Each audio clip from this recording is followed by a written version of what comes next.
अस्सलाम वालेकुम दोस्तों, आपको हमारे चैनल हमारी प्यारी उर्दू में इस्तकबाल है। आज मैं उर्दू डिक्शनरी के बारे में आपको बताऊंगी कि वक्त को, दरख्वास्त को, कमज़ोर को, दिमाग को अंग्रेज़ी हिंदी में क्या बोलते हैं, इसके मायने क्या होते हैं, आपको मैं आज इसके बारे में बताऊंगी जिससे आपको उर्दू बोलने में आसानी हो।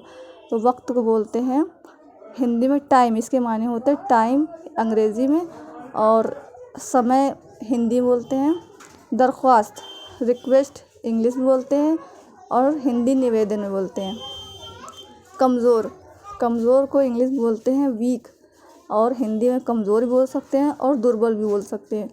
और दिमाग को इंग्लिश में बोलते हैं माइंड, और हिंदी में बोलते हैं मस्तिष्क। तो आज आपको मैंने बताया कि उर्दू डिक्शनरी के बारे में बताया कि वक्त को, दरख्वास्त को, कमज़ोर को, दिमाग को अंग्रेज़ी हिंदी में कैसे बोलते हैं।